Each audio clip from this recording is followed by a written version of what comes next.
네, 요한복음 5장을 통해서 우리가 주의 말씀 듣고 있습니다. 지난 시간 기억나시죠? 어떤 상황 속인지. 지금 예수님께서는 당신을 반대하는 유대인들 앞에 서 계십니다. 당신을 싫어하고 또 아주 경계하고 또 정죄하는 그 유대인들 앞에 서서 당신을 변호하시면서 그들에게 또 말씀을 전하고 계시죠.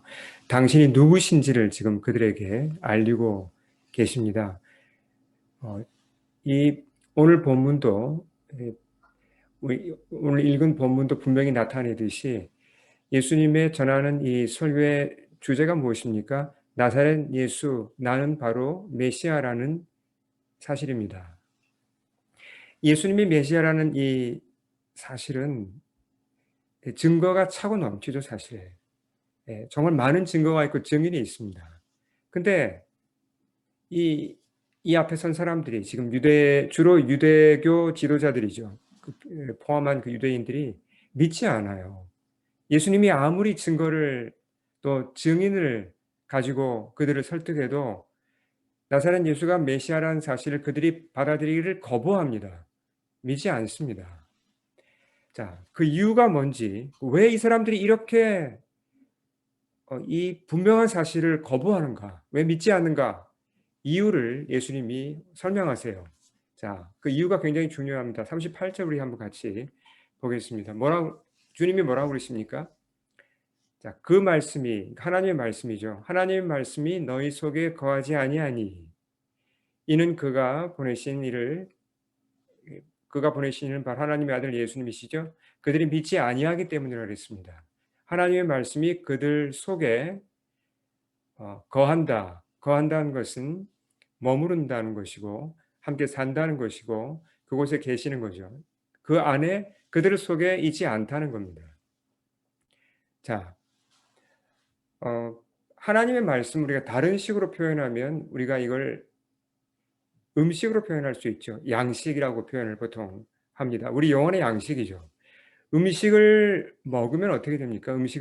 보통 사람이 음식을 먹으면 우리 속으로 들어갑니까? 예, 음식이 우리 속으로 들어가서 우리 속에서 소화가 되어 우리 몸의 일부가 되죠. 그러니까 우리 속에 거한다고 할 수 있습니다.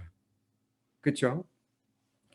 그러니까 음식이 내 속에 들어가면 내 몸의 일부가 되는 것입니다. 마찬가지로 그 말씀을 내가 듣고 믿으면 어떻게 됩니까? 말씀이 밖에 그냥 그대로 있는 게 아니라 내 속으로 들어와서 내 속의 일부가 되는 것입니다. 그게 말씀이 내 안에 거한다라는 표현입니다. 이 38절 말씀에서. 말씀을 잘 보십시오. 그렇죠? 말씀이 내 속으로 들어와서 내 생각이 되고 내 가치관이 되고 말씀이 내 속에 내 영혼의 일부가 되는 것입니다. 예. 그걸 위해서 말씀을 주시는 것이죠. 자, 그렇게 말씀이 내 속에 들어오면 자연스럽게 내가 어떤 고백을 하게 됩니까? 뭘 깨닫게 됩니까? 아, 나사렛 예수 저분은 메시아구나. 이게 믿어진다는 겁니다. 이게 깨달아진다는 것입니다. 하나님 말씀이 성경이 내 속에 들어오면 이 결론을 끌어낸다는 거죠. 예수가 메시아다. 이건 충분히 납득이 가고 받아들여진다는 것입니다. 근데 이 사람들은 어떻습니까? 말씀을 그렇게 많이 공부했다는 사람이 지금 나사렛 예수가 메시아라는 사실을 거부해요. 자, 뭘 얘기합니까? 말씀 따로 자기들 생각 따로 놀고 있습니다. 말씀이 그 사람들 속으로 들어갑니까? 들어가진 못해요. 예. 그렇게 말씀을 많이 안다고 하고 연구한다고 하고 공부한다고 하지만 말씀하고 물과 기름처럼 지금 분리되어 있어요, 이 사람들. 도대체 어떻게 이런 일이 가능할까요? 어쩌다가 이렇게 되었을까? 이건 사실은 쉽습니다. 그러니까 결국 하나님 말씀이 내게 들어오고자 할 때 말씀보다 뭘 더 높이 놓은 거죠? 내 생각. 내 생각을 말씀보다 더 높은 자리에 놓아서 내 생각으로 말씀을 판단하는 겁니다. 아, 이게 맞나? 틀리나? 그리고 말씀을 우러러 보는 게 아니라 말씀을 아래로 보면서 자기 생각으로 말씀을 재고 분석하고 어떤 그런 교만한 태도로 말씀을 보기 때문에 말씀을 받아들이지 못하고 말씀이 그 속으로 들어가지는 못하는 것입니다. 그러니까 내 생각과 맞는 것은 어떻게 되죠? 이건 받아들이자. 내 생각으로 봐서 이거 아닌 것 같으면 딱 거부하는 거죠. 이거 아니야. 내 생각이 맞아. 성경이 틀린 것 같아. 이런 식으로 나간다는 겁니다. 자, 이 표현이 참 재밌습니다. 놀라워요. 그의 말씀이 하나님의 말씀이 너희 속에 거하지 아니한다라고 표현했습니다. 거하지 아니한다. 저희 동네 그 비즈니스 코스코가 이게 정확하게 제가 언제 오픈했는지는 모르겠는데 저희 집 바로 근처에 있습니다. 예, 저희 집 찾기 힘드신 분들은 그 비즈니스 코스코 찍고 오시면 그 근처에 예, 별로 멀지 않습니다. 근데 제가 그래서 한번 가보려고 그러다가 이제 드디어 한 몇 주 전에 이제 코스코를 갔어요. 정말 많더라고요, 이 물건이. 뭐 거의 없는 게 없다고 할 만큼 이 음식 재료들이 그냥 예, 가득가득 신선한 것들이 정말 많이 있었습니다. 눈이 휘둥그레졌어요. 또 어떤 것은 뭐 믿을 수 없는 가격으로 이렇게 싸게 살 수 있는 것도 제법 많이 있었습니다. 근데 만일 이렇게 한번 생각해 보죠. 만일에 제가 코스코에 가서 물건을 다 살펴봅니다. 가격 보고 원산지가 어디지 이거 뭐 다 몇 시간을 그렇게 하고서 그냥 집으로 와요. 안 사고. 자, 그렇게 되면 지금 뭘 의미하죠? 제가 열심히 가서 정보를 보고 왔으니까 물건을 보고 왔으니까 코스코 가면 뭐가 있는지 다 알고 있어요. 가격 얼마고 다 압니다. 정보는 제 머릿속에 다 들어있어요. 근데 그 식재료를 제가 사와서 제가 음식을 만들어 먹었습니까? 코스코에 있는 식재료하고 저와 무슨 관계가 있나요? 관계가 없어요. 제가 그걸 먹어야 제 속으로 들어와서 영양분이 되고 제 건강도 유지해주고 에너지를 주고 하죠. 보고만 온 거예요. 알긴 아는데 그 식재료하고 저하고는 관계가 없다는 얘기입니다. 혹시 제가 그걸 사올 수 있어요. 가서 한 달음 사왔습니다. 사다 놓고 안 먹으면 어떡해요? 그것도 소용없는 거예요. 그 식재료하고 저하고는 아무 관계가 없는 겁니다. 나 잘 알아. 코스코에 가면 이거 있고 저거 있고 다 알고 가격이 얼마고 사도 봤어. 사봤어. 근데 안 먹었잖아요. 제 속으로 들어왔습니까? 제 속에 그 음식들이 거하고 있습니까? 아니요. 사실은 저와는 아무 관계가 없는 것입니다. 그러니까 예수님께서 하신 말씀 38절 우리 같이 한번 읽어보겠습니다. 시작. 그 말씀이 너희 속에 거하지 아니하니 이는 그가 보내신 이를 믿지 아니함이라. 자, 예수님 하신 말씀이 바로 이런 의미예요. 아주 예수님이 직언을 날리신 겁니다. 그들을 향하여서 문제를 지적하시면서 말씀에 대해서 많은 정보를 가지고 있어요. 성경 표면 뭐 어디에 뭐가 있고 다 합니다. 주석을 줄줄 답니다. 근데 믿고 받아들인 게 있습니까? 없어요. 그 중에 자기가 겸손히 믿고 받아들여 자기 속으로 들어간 말씀이 없다는 얘기입니다. 이 사람들의 문제가. 유대인들이 어떤 사람입니까? 자타가 공인하는 성경에 살고 성경에 죽는 사람들이죠. 그렇죠? 근데 여기서 우리가 좀 깜짝 놀랄 만한 사실을 우리가 여기서 발견해야 돼요. 아니, 이렇게 열심히 성경을 공부하는 사람이 사실은 하나님 말씀과 유리되어서 분리되어 살 수 있다는 사실. 이거 참 사실 좀 끔찍하죠. 이런 일이 일어날 수 있다는 것입니다, 여러분. 이게 남 얘기가 아니에요. 우리도 잘못하면 이렇게 될 수 있다는 것입니다. 예. 자, 예수님이 그들 문제를 좀 더 자세히 드러내십니다. 이어서 볼까요? 46, 47절 한번 보겠습니다. 주님이 이렇게 말씀하세요. 너희가 모세를 믿었더라면 또 나를 믿었으리니 이는 그가 내게 대하여 기록하셨다 그랬죠. 자, 그러나 모세의 글도 믿지 아니하거든. 주님 뭐라고 그러십니까? 그들이 모세의 글, 모세 오경도 믿지 않는다고 지금 주님 말씀하세요. 그러니까 어떻게 내 말을 믿겠느냐라고 지금 말씀하세요. 분명히 예수님 말씀에 따르면 이 유대인들이 모세의 글은 모세 오경, 그 구약의 노른자와 같은 성경이죠. 그걸 믿지 않는다고 말씀하세요. 아마 유대인들이 그 소리를 듣고 속으로 아마 굉장히 불쾌하고 아마 이렇게 반발하고 싶었을 것입니다. 아니, 우리가 목숨을 걸고 모세오경을 지키고 심지어 거의 외우다시피 하는데 우리 보고 그걸 안 믿는다고? 뭘 근거로 그런 말씀하냐고 이렇게 아마 반발하고 싶었을 것입니다. 근데 이게 사실이에요. 이 사람들이 알긴 아는 것 같지만 사실은 제대로 이걸 믿지 않는다는 겁니다. 이 코스코 물건의 비유가 참 적절한 것 같아요. 가서 가격만 쫙 보고 온 거예요. 다 외우고 온 거예요. 어디 물건이 뭐가 있는지, 원산지가 어딘지 다 압니다. 근데 먹어봤습니까? 안 먹었어요. 자, 신명기 볼까요? 신명기에 이런 예언이 있습니다. 그야말로 모세 오경의 한 부분이죠. 그들이 그렇게 사모하고 자랑스러워하는 모세 오경에 나오는 굉장히 중요한 말씀 중에 하나입니다. 우리 같이 한번 읽어보죠. 시작.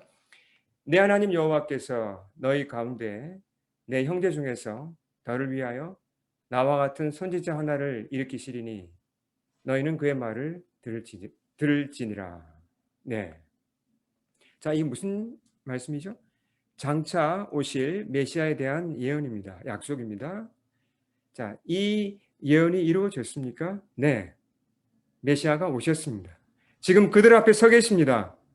자, 그리고 그들에게 말씀하시는데 모세가 한 말씀을 다시 보십시오.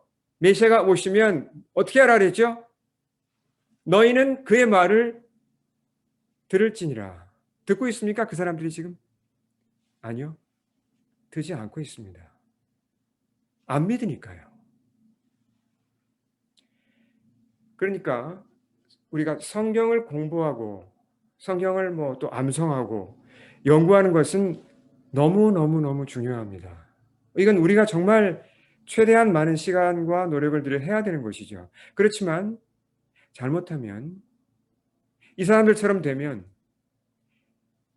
성경은 머리로 많이 알지만 사실은 믿지 않는 이상한 지경에 이를 수 있다는 것입니다. 큰 오류에 빠질 수 있다는 것입니다. 우리가 주의해야죠. 자, 제가 한 예를 들어보겠습니다. 그 다음 화면에 보시면 짐 워너 월리스라는 분이 계세요. 나이가 아마 거의 뭐 저보다 한 서너 살 많은, 그러니까 저랑 비슷한 연배인데요. 이분이 미국 캘리포니아에서 오랫동안 강력계 형사로서 활동을 하셨어요. 지금도 아직 형사로 활동을 한다고 합니다. 주로 어떤 사건을 맡아서 해결했냐면 그 미제 살인 사건. 예, 그걸 이제 보면 그 콜드 케이스라고 부르더라고요. 콜드 케이스. 예. 해결되지 않은 그 미제 사건. 네. 근데 그 정말 아무도 풀 수 없는, 아무도 풀지 못한 그런 미제 살인 사건들을 이분이 여러 건을 해결을 했습니다. 그래서 언론에 크게 보도가 되면서 젊었을 때 아주 유명하게 됐어요, 이분이. 그 당시 이분은 크리스찬이 아니었습니다. 아주 철저한 무신론자였습니다. 근데 그 동료 중에, 경찰 동료 중에 크리스찬들이 몇 명 있었다고 해요. 근데 이 이제 월레스 형사가 자기 크리스찬 동료들한테 이제 이렇게 물었습니다. 자기 얘기가 이렇게 간증에 나와 있더라고요.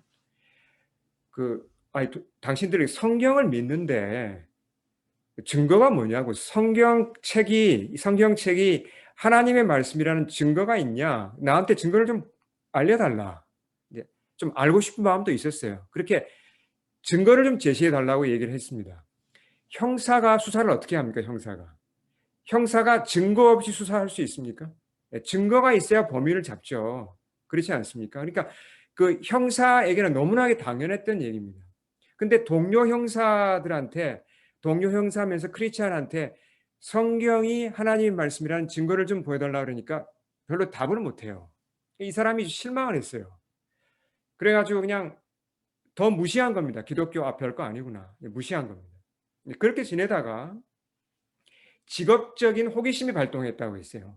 이분의 직업이 미제 사건을 해결하는 거잖아요. 그러니까 이렇게 뭔가 이렇게 증거를 찾아서 또 사람들의 말을 듣고 분석한 다음에 어떤 게 사실인지 밝혀내는 거죠. 직업적인 호기심이 발동해가지고 이 복음서, 마태, 마가, 누가, 요한복음 복음서에 대해서 내가 한번 이거 조사를 해보자. 형사로서 4명의 저자가 기록했잖아요. 마태, 마가, 누가, 요한이 기록한 이 복음서를 이게 증인의 어떤 그 기록이라고 보고 내가 이걸 가지고 한번 이게 진짜 일어난 일이 맞는지 한번 내가 한번 조사를 해보자. 그래서 기독교와 엉터리라는 걸 내가 한번 밝혀보자. 이렇게 덤벼든 겁니다. 직업적 호기심 때문에. 근데 복음서를 이렇게 면밀히 조사하면 할수록 이제 처음에 계획했던 거하고는 다르게 결론이 나오는 겁니다. 이건 뭐지? 아니 이거 맞는 얘기잖아 이거. 아니 진짜로 일어난 일이 맞잖아. 그런 결론에 이른 것입니다. 나사렛 예수라는 분이 역사 중에 실제로 실존 인물이었고 그분이 실제로 십자가에 돌아가신 게 맞고 실제로 부활한 게 맞다는 결론을 내리지 않을 수 없었습니다. 그때까지 이분이 크리스찬이 아니었어요. 근데 그 결론에 맞닥뜨리는 순간 이분이 무너졌습니다. 그리스도를 받아들이지 않을 수 없었죠. 그 앞에 항복하고 크리스찬이 된 거예요. 예. 그래서 자기의 경험을 기초로 이 화면에 보시는 이 책을 썼어요. 그 한글로 아직 번역된 것 같지는 않은데요. 이 Cold Case Christianity라는 책 참 빼어난 책을 썼습니다. 그래서 이 형사의 눈으로 복음서를 보면서 기독교가 얼마나 분명한 이 진리인지를 밝힌 그런 책이에요. 예, 참 많은 분들을 많은 사람들한테 도움을 주는 그런 특히 주님께로 이끄는 그런 역할을 하고 있는 책입니다. 자, 이분이 지금도 이제 기독교 변증가로서 활동하고 계시죠. 형사로서 일도 하면서 참 귀한 분입니다. 제가 왜 이 말씀을 드리냐면 이 월러스 형사님과 오늘 본문의 이 유대인들을 우리가 한번 이렇게 대조해 보자는 얘기예요. 자, 유대인들은 성경을 정말 잘 알았습니다. 이 월리스 형사보다 훨씬 더 많이 성경을 연구했고 많이 알고 있죠.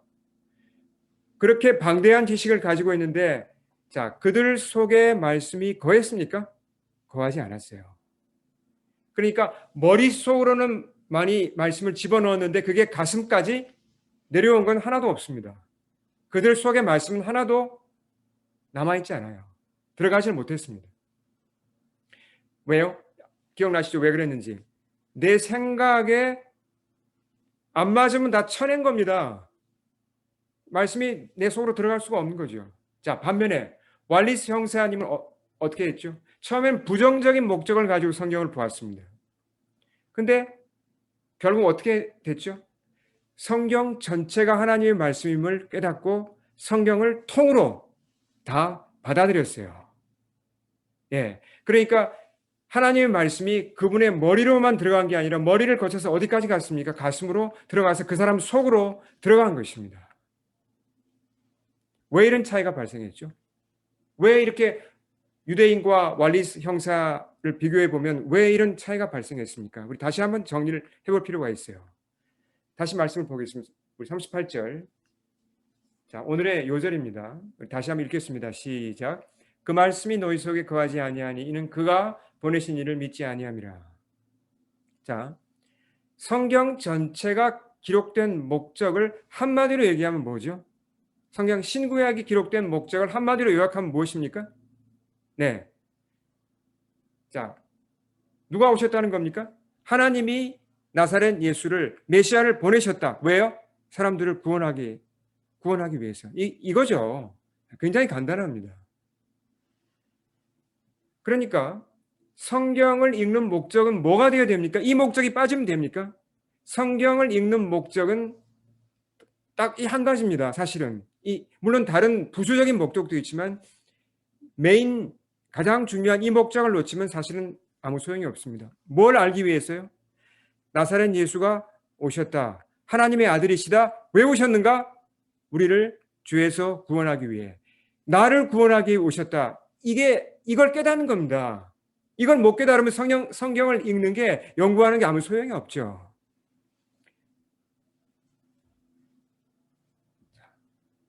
그러니까 굉장히 간단하지만 중요한 결론이 여기서 나옵니다. 성경을 내가 읽었습니다. 공부했습니다. 공부에 참여했습니다. 예배를 드리면서 말씀을 들었습니다. 그러면서 자, 깨달았어요. 아, 나사렛 예수께서 인류를 구원하기 위해 오셨고 나를 구원하기 위해 오신 게 맞구나. 이걸 깨달았습니다. 성경을 이해한 겁니까? 이해한 겁니다. 성경 전체를 내가 받아들인 거예요.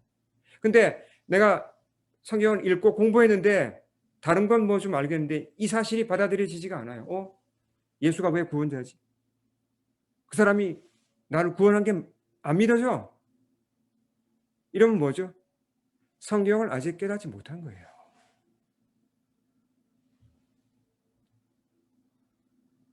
자, 우리가 물론 성경을 이렇게 읽고 공부하다 보면 어려운 부분이 있습니다. 우리가 다 깨달을 수 있는 건 아니에요. 근데 이게 어렵구나. 이 부분이 이해가 안 되는구나. 그럼 내가 다음에 좀 더 성장하면 내가 좀 더 알게 되겠지. 이런 자세하고 이거 이해가 안 되네. 이거 틀렸잖아, 이거. 이거 뭐야, 이거. 이거 아니네. 이거 성경이 틀렸네. 전혀 다른 자세죠. 그렇죠? 그러니까 핵심은 메시아입니다. 구원자입니다. 그분을 만나고자 하고 그분을 알고자 하는 마음으로 성경을 보는 사람과 그렇지 않은 사람의 차이가 어마어마하게 난다는 겁니다. 성경을 이해하고 못하고가 거기서 갈라진다는 것이죠. 자, 다음 부분으로 가보겠습니다. 자, 계속 이 유대인들의 문제를 보는데요. 이 사람들이 사실 영생에 대해서 많이 얘기를 하는데 사실은 영생을 모르고 있어요. 말씀을 많이 얘기하는데 사실 말씀을 모르고 있듯이 영생을 그렇게 얘기하는데 영생을 모르고 있다는 얘기를 예수님이 하십니다. 39, 40절 우리 같이 한번 읽어볼까요? 자, 시작. 너희가 성경에서 영생을 얻는 줄 생각하고 성경을 연구하거니와 이 성경이 곧 내게 대하여 증언하는 것이니라. 그러나 너희가 영생을 얻기 위하여 내게 오기를 원하지 아니하는도다. 자, 영생에 이르는 길이 어디에 나와 있습니까? 오직 성경에 나와 있습니다. 누가 영생을 줄 수 있죠? 메시아가 줄 수 있습니다. 결국 나사렛 예수께서 그분만이 사람들에게 영생을 줄 수 있습니다. 자, 그러면 영생에 관심이 있고 성경을 공부한 사람, 연구한 사람이면 어떻게 해야 됩니까? 그들을 찾아오신 그 영생을 주실 수 있는 메시아를 받아들여야죠. 근데 뭐라 그랬죠? 내게 오기를 원하지 아니하는도다. 이거 어떻게 된 겁니까? 참 이상하죠. 이게 어떻게 이런 일이 가능할까? 불행하게도 이런 일이 가능합니다. 자, 보세요. 이 사람들이 찾고 있는 영생은 사실은 성경이 말하는 영생이 아니에요. 하나님이 말씀하시는 영생, 그 영생하고 이 사람들이 지금 이게 영생이지. 이런 거 있으면 좋겠다. 그 영생하고는 다른 겁니다. 이 사람들은 지금 가짜 영생을 찾고 있는 겁니다. 자기의 탐심에 기초한 뭔가 좋아 보이는 그런 생명을 그런 걸 찾고 있는 거예요. 성경을 모르니까, 성경을 이해하지 못했으니까 자기 나름대로의 영생을 찾고 있는 것입니다. 그러니까 답이 안 나오죠. 성경을 읽어도 영생을 찾지 못하는 것입니다. 자, 우리가 여기서 정신을 좀 차릴 필요가 있어요. 우리 영생에 대해서 얼마나 많이 얘기합니까? 근데 영생을 이렇게 많이 얘기하면서도 사실은 영생에 대해서 모를 수 있다는 거예요.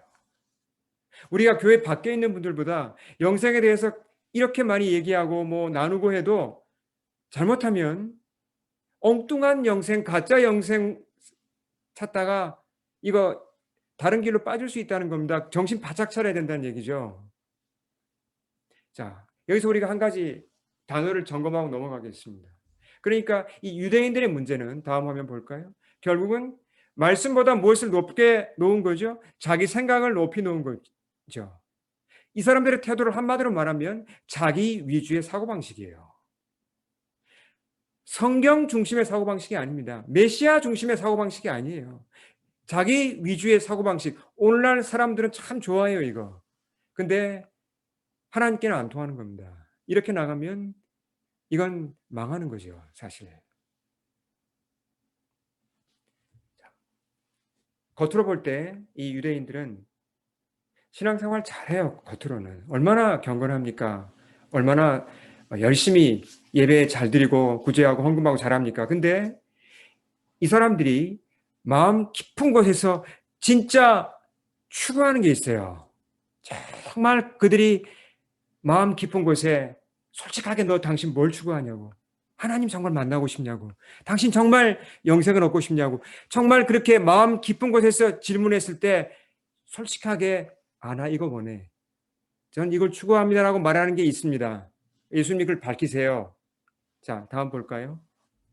하나님도 아니고 영생도 아닙니다. 이 사람들이 뭘 원합니까? 뭘 추구합니까? 너희가 서로 영광을 취하고 유일하신 하나님께로부터 오는 영광은 구하지 아니하나니 어찌 나를 믿을 수 있느냐. 여기서 영광으로 번역된 이 단어는 다른 어떻게도 번역이 되냐면 praise, 칭찬으로도 번역될 수 있는 단어입니다. 그러니까 우리한테 쉽게 이해가 되는 것은 영광보다는 칭찬이에요. 예, 칭찬으로 이해하시면 되겠습니다. 자, 하나님께로부터 오는 칭찬이 있죠. 그리고 사람들에게서 오는 칭찬이 있습니다. 어떤 게 더 높고 좋은 겁니까? 어떤 걸 여러분 받고 싶으세요? 하나님께로부터 오는 칭찬이 훨씬 좋은 거죠. 너무나 당연한 거 아닙니까? 예. 근데 이 사람들은 왜 하나님께로부터 오는 칭찬은 구하지 않고 사람으로부터 오는 칭찬만 구하죠? 왜요?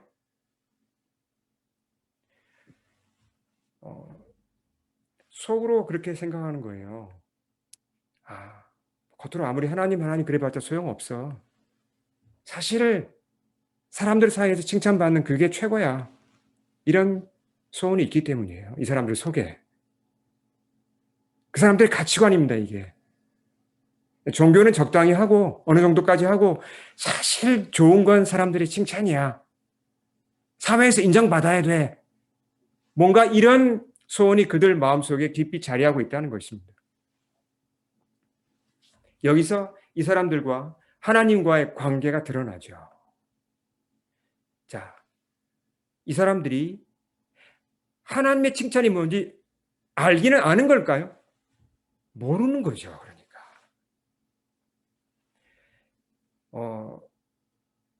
그러니까 사실 지금까지 이 신앙생활을 완전히 잘못한 겁니다. 하나님께 뭘 이렇게 받아본 적도 없고 하나님께 뭔가 이렇게 사랑을 받거나 하나님께 사랑을 드리거나 하나님과의 관계를 인격적으로 제대로 맺어보지 못했다는 거죠. 하나님의 칭찬이 얼마만큼 이게 내 영혼을 살리는지 그걸 모르는 겁니다. 체험해보지 못한 거예요.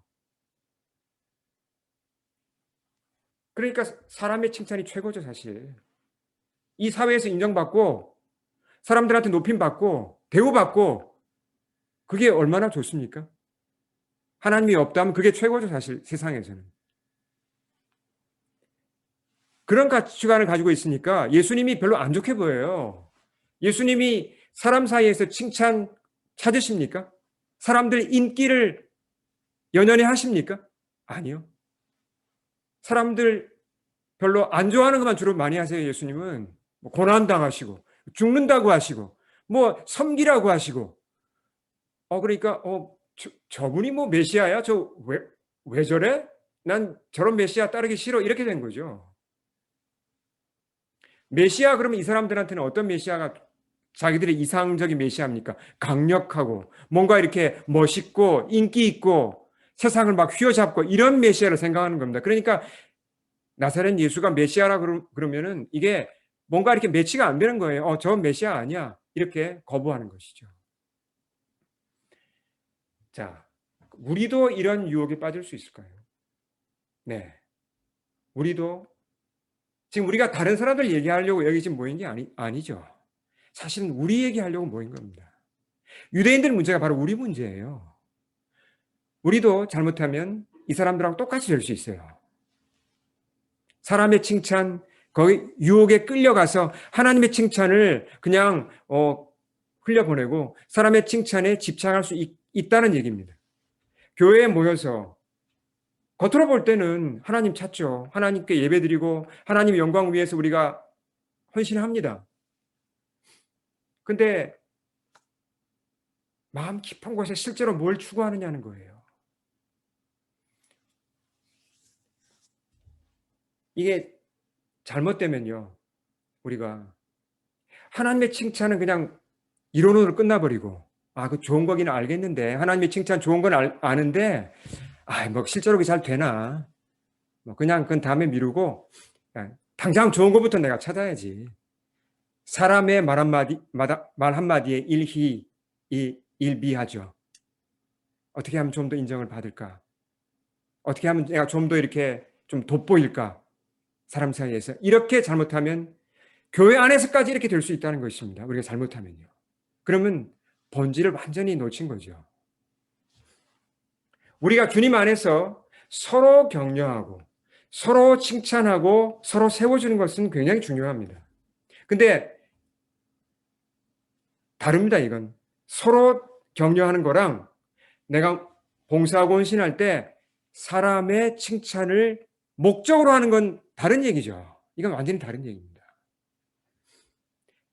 제 얘기를 잠깐 제가 나누고 싶습니다. 과거에 지금 보기에는 아마 그렇게 안 보이시겠지만 제가 경쟁심이 굉장히 좀 강한 사람이었습니다. 지고는 못 살고 그런 이제 타입이었는데 청년 시절에 이제 교회 안에서도 경쟁심 때문에 제가 마음이 좀 이렇게 편하지 않을 때가 꽤 많았습니다. 당연히 이제 뭐 교회 안에서도 사람들의 칭찬을 찾고자 하는 그런 소원이 많았죠. 그래서 그것 때문에 좀 마음고생도 많이 했습니다. 그러다가 언젠가부터 이게 하나님의 칭찬이 이런 거구나. 눈을 뜨기 시작했어요. 하나님한테 사랑받는 게 이런 거구나. 하나님이 나를 칭찬해 주시는 게 이런 거구나. 체험하면서 그 맛을 조금씩 보기 시작했습니다. 그러니까 달라지더라고요. 하나님의 칭찬을 찾게 되는 거죠. 점점 더. 하나님의 사랑을 더 찾게 되는 거죠. 사람에게서는 자유로워지는 거죠. 뭐 인정을 받든 안 받든 점점 더 자유로워지면서 그런 참 놀라운 그 은혜를 체험했습니다. 세월이 흘러서 제가 이제 목회자가 되었죠. 사역하고 이렇게 섬기고 있습니다. 이제 사람의 칭찬이나 뭐 인정에서는 상당히 많이 자유로워졌는데도 저도 인간이니까 살다 보면 이제 그런 소원이 가끔씩 이렇게 올라올 때가 있어요. 그러면 이제 마음이 좀 슬퍼지죠. 좀 마음이 좀 우울해질 수도 있고, 이건 뭐지? 왜 이렇게 내가 이렇게 뭐 참 사람의 칭찬을 구걸하지? 이런 참 슬픈 생각이 들죠. 그럴 때는 이제 즉시 무릎을 꿇습니다. 주님 앞에. 그럼 말씀을 붙잡아요. 말씀을 묵상하면서 주님 앞에 기도합니다. 그리고 이제 이런 고백을 해요. 제가 실제로 입을 열어서 제가 고백을 해요. 주님, 사람의 칭찬이 저의 목표가 될 수 없죠, 주님. 네, 그건 분명합니다. 주님, 제가 예수님의 칭찬만 제가 구하며 살게 해주세요. 정말 그러고 싶습니다. 저를 도와주세요. 이렇게 기도를 하다 보면요. 기도할 때마다 참 놀랍게도 주님이 제 마음을 만지시고 문제가 풀립니다. 제가 잠잠해지고 다시 잔잔한 기쁨이 차오르면서 그렇지. 예, 주님의 칭찬이 최고지. 이게 진짜지. 라면서 평강을 찾게 됩니다.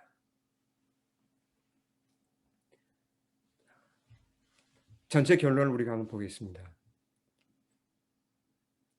이 유대인들을 보면요. 참 마음이 높고 교만하죠. 자기 위주, 자기 중심적인 사고방식, 자기 위주의 사고방식을 가진 사람들입니다. 말씀을 그렇게 많이 들었지만 어떻습니까? 메시아를 지금 못 알아보잖아요. 거부하잖아요. 이 사람들은 하나님을 믿으면서도 자기 입맛대로 하고자 합니다. 영생도 그렇게 영생 말은 많이 하지만 성경이 말하는 영생이 아니라 자기들 나름대로의 영생을 찾아요. 뭔가 이게 좀 많이 잘못됐습니다. 겉으로 볼 때는 경건한 신앙 생활을 하고 있지만 사실은 정말 많이 병들었죠. 근데 이런 사람이 잘 변화될 수 있을까요? 차라리 그 무신론자였던 월리스 그 형사 같은 분은 어떻게 보면 좀 더 쉬워요. 제대로 한번 복음에 부딪히면 빨리 변화가 됩니다. 근데 이렇게 유대인과 같은 사람들, 신앙생활을 한다 그러면서도 안 바뀌는 사람들은요, 참 어려워요. 시간도 많이 걸리고. 이런 사람이 참 변화될 수 있을까? 이런 사람 앞에서 설교하시는 예수님 참 답답하시다. 뭔가 이 희망이 있을까? 이런 생각이 듭니다. 근데 희망이 있어요. 제가 이 본문을 이렇게 설교를 준비하다가 그 희망을 보고 정말 제 눈에서 이렇게 정말 눈물이 흐르면서 얼마만큼 이 주님이 소망의 주님인지 다시 한번 알게 되었습니다. 이렇게 이 꽉 막힌 벽 같은 사람들 앞에서 그렇게 완악하게 주의 말씀을 듣지 않는 사람들 앞에서 주님 뭐라고 그러신지 한번 볼까요? 우리 34절 한번 읽겠습니다. 같이. 시작. 이 말을 하는 것은 너희로 구원을 받게 하려 함이니라. 자, 예수님의 생각은 다릅니다. 이 사람들한테 희망이 없다고 안 그러세요. 지금 이렇게 계속 말씀하시는 목적이 뭐라고요? 내가 너희로 하여금 구원을 받게 할 거야. 나 어떻게 해서라도 너희를 구원시킬 거야. 지금 이 말씀하시는 겁니다. 참 비록 그들이 반발하고 거부하고 교만하게 그렇게 매몰차게 나와도 주님은 포기하지 않으세요. 예. 그들을 구원하기 위해서라면 뭐든지 하고자 합니다. 무슨 희생이든지 하고자 합니다. 그래서 결국 십자가를 지셨잖아요. 여러분, 십자가와 부활 사건 후에 유대인들 중에서 많은 사람들이 주께로 돌아옵니까? 돌아옵니다. 사실은 초대교회를 이룬 모든 사람들이 다 누구죠? 다 유대인들이에요. 지금 말씀을 들은 사람들 중에서도 그렇게 거부한 사람 중에서도 분명히 돌아와서 초대교회를 이루고 주님을 따른 사람들이 많았을 것입니다.